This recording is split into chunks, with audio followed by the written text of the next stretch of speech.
All right, fellas, let's talk about it.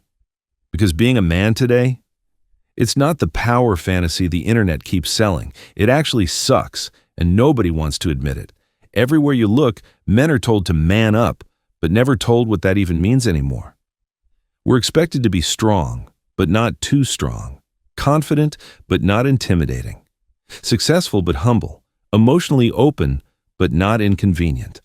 It's like society has a checklist for men that contradicts itself every 5 seconds. Meanwhile, the pressure keeps stacking. You're supposed to afford the rising cost of living, look good, stay mentally stable, be a leader, protect your family, never complain, and somehow still be the villain in every headline. And here's the crazy part. Most men suffer in silence because we're taught that needing help makes us weak. But that ends today.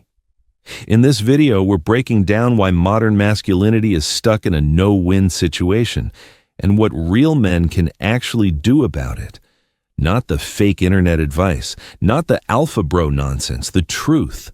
So sit back, take a breath, because by the end of this, you're going to see the world and yourself completely differently. Also, don't be afraid to give a like and a subscribe on the video. It's free. Don't forget to comment as well. It helps with the algorithm, and I'll respond to every comment. Now, let's get into it. If you're watching this, chances are you're somewhere between 18 and 40. Perhaps younger, perhaps older. It hardly matters. What matters is simple. You, sitting there, quietly absorbing this message, your life probably feels like hell at the moment. Blunt, yes. But precision matters. And truth is a weapon far too few men know how to wield. Your life feels like it sucks canal water, as some might put it. And meanwhile, mine is excellent. I'm in my 40s, comfortably settled into middle age, and I assure you, it's a magnificent place to be. I move how I want, travel where I please, buy what I choose. 1 car, 2 cars, perhaps a motorcycle for amusement. Women? Not a challenge. The universe tends to open its doors when you've earned your key. But don't misunderstand me. I don't say this to boast.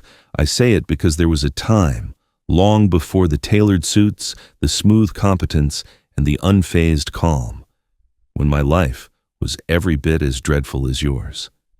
In fact, it may very well have been worse. Why? Because for a young man, life is designed to be brutal. Not as punishment, but as training. Let's examine your situation with the kind of cold, elegant logic that governs the real world. At 18, you've just escaped the hormonal prison of puberty. High school, done. College, perhaps. And then you're thrust into a world that demands results while you possess nothing of value it wants. You have no skills, at least none refined enough to matter. No experience, because life hasn't given you time to earn any. No money, real money anyway. Money forged by your own hands. Yes, here and there we see outliers. A singer becomes a millionaire at 16. A tech prodigy coded an app at 12. They are exceptions, decorative anomalies that have no bearing on the lives of ordinary men. For the majority, ages 15 through 30 are the dark corridor of existence. Dim, confusing, unforgiving. You are not valued, not yet, because you have nothing society can use. You're not a loser because you're inherently deficient. You're a loser because nature hasn't given you anything yet. This is why the young men people adore, the charismatic ones, the handsome ones, the ones who receive unearned praise. They're not admired for what they are, but for what they might become. Their value is speculative, like a risky stock that might explode one day. There is always promise, but rarely substance. Now, let's consider a familiar sight. Near where I live, there's a place where rich boys gather. Boys with sleek cars they did not buy, wrapped in confidence that was never earned. One sits behind the wheel of a brand new Land Rover, arrogance polished to a shine. Not because he fought for it. His father simply signed a check. People flock to him not because he is significant, but because the world imagines he will be. Inheritances create illusions. Expectations shape perception. Likewise, you may meet brilliant young men, geniuses they call themselves, but brilliance without experience is merely a seed without soil. Until it is tested, until it is tempered, it means absolutely nothing. Youth offers potential. Age demands proof. And that is where most men fail. While a young man's value is crawling from the depths, a young woman's value is already at its peak. Between 15 and 30, she is society's focal point, not for intellect, not for achievement, but for something more primal, fertility. Commercials, advertisements, films, who do they cast?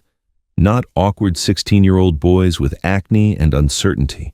They cast radiant 20-year-old women, embodiments of health and possibility. At her peak, society orbits her. She is desired, adored, catered to. And then, at 40, she becomes invisible. At 50, the world treats her like a star that has collapsed into itself, a black hole pulling in nothing. If she clings to the illusion of her youth, she is mocked. A cougar chasing validation, offered pity at best, disdain at worst. But a man at 50, he stands at the height of his desirability. When a young male soldier dies in war, the world sighs and says, he had promise, a future. What a tragedy.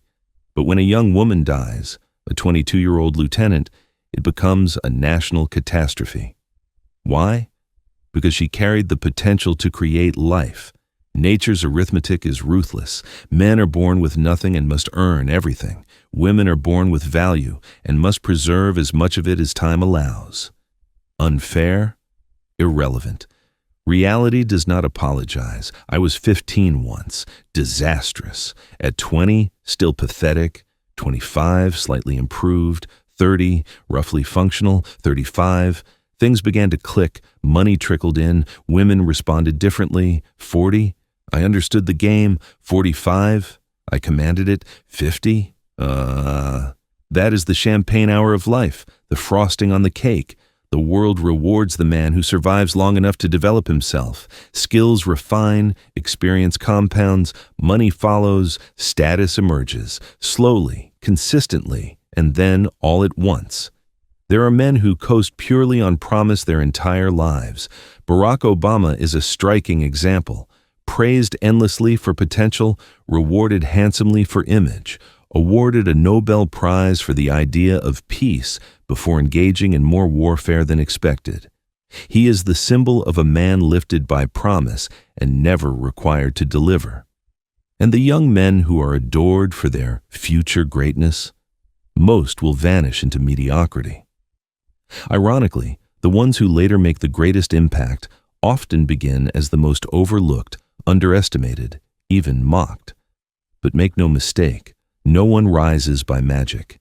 You rise because you work, because you push, because you refuse to remain what you are, because you're at the bottom of your personal value curve. You possess little, you control little, you understand little, and that is exactly where you're meant to be. Your task now is to focus, not on distraction, not on validation, not on the adoration you haven't earned, but on building your skill, your discipline, your emotional resilience, your financial foundation, your competence, your ultimate weapon. This stage is brutal, but it is also beautiful, because once you rise, the distance you've traveled becomes your greatest treasure. One day, when you're my age, you'll look back at the young man you once were, the confused, frustrated, directionless version of yourself, and feel something rare: pride. Because you will know precisely how far you climbed. And that is a satisfaction no woman in her peak years can ever experience. Only men who have fought for themselves understand this particular flavor of triumph. Your life sucks now, but that is temporary. If you choose to work, if you choose to develop, if you choose to grow, your future becomes enviable, and the world, the very society that ignores you now, will one day open its doors and greet you with respect. Let me leave you with this, and listen carefully, because this may be the most important part of everything we've discussed. Your life, right now, may feel like a losing hand. You may look around and see other men with money they didn't earn, cars they didn't pay for, and confidence they didn't build. You may see women receiving attention simply by existing, and you may feel invisible, disposable, overlooked. But every great man in history began exactly where you are standing. Not admired, not respected, not valued, not chosen. Just a quiet, hungry young man that the world underestimated. You see, society judges you today by what you don't have, but one day it will judge you by what you built with your own hands. And that difference, that transformation, is what separates the ordinary from the unforgettable. Because there is a truth hidden in plain sight, a truth only older men fully understand. A man is not defined by his beginnings. He is defined by how far he rises from them. Your struggle right now? It's not a punishment. It's your sharpening stone. Every sleepless night, every rejection, every humiliation, every moment you feel behind. That's not life being cruel. That's life preparing you for the places other men will never reach. Women peak early. Boys with daddy's money peak early. The popular, pretty, privileged, pampered ones, they all peak early. But men like you, men with grit, men with fire, men who were not handed anything. We peak when it matters. We peak when it lasts. And if you stay disciplined, if you stay focused, if you stay brutally committed to becoming the strongest version of yourself, there will come a moment, a specific moment, when everything shifts. One day, you will walk into a room, and the world will feel you before you speak. One day, you will look in the mirror and realize the boy is gone, replaced by a man sculpted by hardship, sharpened by silence, and built from discipline.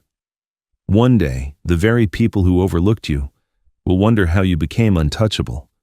And the best part? It won't be because life gave you anything. It will be because you earned every inch of who you became. That is the reward waiting for men who endure the early years. That is the payoff waiting for those who refuse to stay where they started. That is the destiny of the men who take responsibility for their pain and turn it into power. So here is your mission. Simple, but not easy. Develop your skills. Master your mind. Build your capital. Protect your discipline. And never, under any circumstances, mistake temporary struggle for permanent failure. Because the truth is elegant and cruel. Most men quit right before their breakthrough. Most men stop right before life starts paying interest on their sacrifice. Most men lose to their own impatience. Don't be most men. You're watching this for a reason. The world may not value you yet, but the man you're becoming will be impossible to ignore. And years from now, when you stand at your peak, wealthy, calm, respected, desired, and fully formed, you'll look back at the version of yourself right now, the young man fighting in the dark, and you'll feel something no rich kid will ever experience. A deep, powerful pride for the distance you traveled. That, my friend, is the reward only a man can earn. Your future is not just bright, it's inevitable if you choose it. So stand up, straighten your shoulders, walk forward with intention, and remember, in this world, the strongest men aren't born. They are engineered by pain, by discipline, and by the courage to keep moving. Your time is coming. Make sure you're ready when it arrives. Before you leave, don't forget to like, comment, and subscribe to the channel. I'll see y'all on the next one.